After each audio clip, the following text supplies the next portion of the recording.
আকুপেশার বিষয়টা কি? আকুপ্রেশার হচ্ছে একটা প্রাচীন ভারতীয় আয়ুর্বেদ পদ্ধতি, যেটার মাধ্যমে আমরা আঙুল দিয়ে শরীরের বিভিন্ন প্রবাহ মাত্রাকে প্রেসার ক্রিয়েট করে আমরা তার প্রবাহকে ব্যালেন্সে আনতে পারি। এটাই আচ্ছা, হচ্ছে আকুপ্রেশার। আমাদের শরীরে যদি হঠাৎ করে কোনো প্রচণ্ড ব্যথা হয়, সেই ক্ষেত্রে আমরা ইনিশিয়াল স্টেজে কি করতে পারি? ইনিশিয়াল স্টেজে আমাদেরকে মনে রাখতে হবে যে আমরা রাইস মেথড ব্যবহার করতে পারি। Rice method. Rice method, RICE।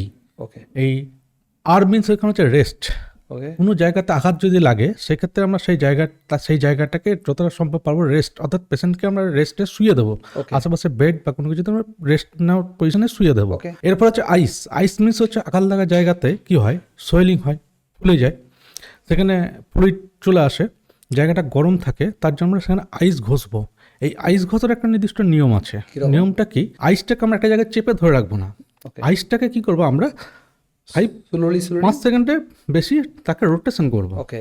একটা জায়গায় 5 সেকেন্ডে বেশি আমরা রাখবো না। ওকে। সি হচ্ছে তাকে আমরা যত কম্প্রেশন দেবো। কম্প্রেশন বলতে কি, ধরুন আমরা অনেকে দেখবেন পাট দিয়ে বাঁধে, সেই জায়গাটা পাট দিয়ে বাঁধবো না, আমরা সেই জায়গাতে কি করব, আমরা সেই জায়গাতে ব্যান্ডেজ দিয়ে বাঁধবো, ক্রেপ ব্যান্ডেজ।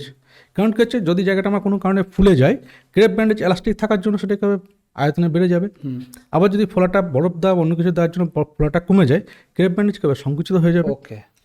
আর হচ্ছে কি, আমরা এলিভেশন মিনস হচ্ছে তাকে আমরা যতটা সম্ভব পায়ে যদি লাগে পা বা হাত, আমরা সোজা করে রেখে দেবো। ওকে, মানে এটা যে বেসিক স্টেজ। এই হচ্ছে বেসিক স্টেজ। ওকে। এরপরে সেই জিনিসটা যদি দেখা যায় 2 বা 3 দিনের মধ্যে না কমলো, আমরা কোনো স্পেশালাইজড ডক্টরের কাছে বা বিশেষজ্ঞের কাছে যাবো। মানুষের যত বয়স বাড়ে তত নানা জায়গায় পেন হয়, ধীরে ধীরে মানুষ ফিল করে সেগুলো।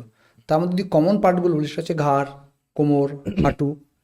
এই এই ব্যথাগুলো কেন বারবার ফিরে আসে এই জায়গাগুলোতে? দেখুন, এই যে আমরা যে ব্যথাগুলোর মধ্যে দুটো কারণ আছে। একটাকে আমরা বলতে পারি অ্যাকিউট পেন, ওকে। আর একটা হচ্ছে ক্রনিক পেন। ওকে। অ্যাকিউট পেনটা কী ধরনের জিনিস? অ্যাকিউট পেনটা হচ্ছে কোনো একটা জায়গাতে আঘাত লাগলো, তার জন্য যে ব্যথা হচ্ছে সেটাকে আমরা বলে থাকি অ্যাকিউট পেন বা হঠাৎ ব্যথা। আর এটা যে ক্রনিক পেন, যেমন নি অস্টিওআর্থারাইটিস, হাঁটুতে যেটা হয় অস্টিওআর্থারাইটিস, ওকে। সার্ভাইকাল স্পন্ডালাইসিস, লাম্বার স্পন্ডালাইসিস, এই ধরনের ব্যথাগুলো হচ্ছে ক্রনিক পেন। কেন ক্রনিক পেন? এগুলো দীর্ঘদিন ধরে আছে। এগুলো হওয়ার পিছনে মূল কারণ হচ্ছে আমাদের লাইফস্টাইল। আমরা ঘন্টার পর ঘন্টা কম্পিউটারে বসে কাজ করছি, কখনো ঘাড় ঝুঁকে, কখনো মোবাইল দেখছি ঘাড় ঝুঁকে, ঠিক। কখনো আমরা এইভাবে চেয়ারের মধ্যে বসে আছি, এবং একইভাবে বসে আছি ঘন্টার পর ঘন্টা। আমরা নিজেদের পশ্চার চেঞ্জ করি না। অর্থাৎ মানে জিনিসটা হচ্ছে কি, আমরা নিজের পশ্চার চেঞ্জ করি না।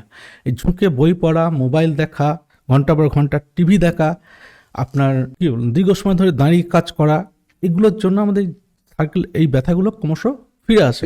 আর হাঁটুর ক্ষেত্রে আরেকটা জিনিস বলবো, হাঁটুর অস্টিওআর্থাইটিস পেন ক্ষেত্রে আমরা দেখে থাকবেন মা বোনেদের ক্ষেত্রে সাধারণত পোস্ট ম্যানোপজাল পর এই ব্যথাগুলো হয়ে থাকে। আচ্ছা। মানে এর সময় কি হচ্ছে, কিছু হরমোনাল ডিসফাংশন আমাদের শরীরের মধ্যে তৈরি হয়। এই হরমোনাল ডিসফাংশন হওয়ার জন্য এই ব্যথাগুলো তাদের ক্ষেত্রে বেশি হয়। আচ্ছা, মানে এগুলো এই রিপিটেড আসে কারণ আমরা যেহেতু আমাদের সারাদিনে যে কাজকর্ম, সেগুলো যেহেতু আমরা বারবার একই রকমভাবে ফলো করে যাই। অনেক হয়তো বলে থাকবে যে হাঁটার জন্য ব্যথা হয়েছে। হাঁটার জন্য কি ব্যথা হয়? আপনি কখনো যখন অর্থোপেডিক চেম্বারে গেছেন, কোনোদিন কি দেখেছেন যে একজন রিক্সা পোলার বা একজন ভ্যান পোলার হাঁটুর ব্যথা নিয়ে আসছে? তারা তো হাঁটু সব থেকে বেশি ব্যবহার করে। ঠিক। আমরা বাড়ি থেকে বেরোলে মোটরসাইকেল, সাইকেল, রিক্সা, টোটো ব্যবহার করছি, হাঁটছি না তো। তাহলে আমরা যদি না হাঁটি, হাঁটুকে যদি ব্যবহার না করি, অটোমেটিক সেটা জাম হবে। যেমন আপনি বললেন যে যদি আমরা একই পশ্চারে বসে বারবার কাজ করি বা একই কাজ কন্টিনিউ করে যাই, মানে একইভাবে বসে, তবে আমাদের শরীরে নানা রকম পেন বা নানা রকম ব্যথার সৃষ্টি হয়। আমাদের একটা কাজ, যেমন আমি ম্যাক্সিমাম টাইম আমি আমার কম্পিউটারে বসে কাজ করি, ম্যাক্সিমাম আমার দিনে প্রায় 10 থেকে 12 ঘন্টা 14 ঘন্টা প্রায় আমার কম্পিউটারের সামনে বসে যায়।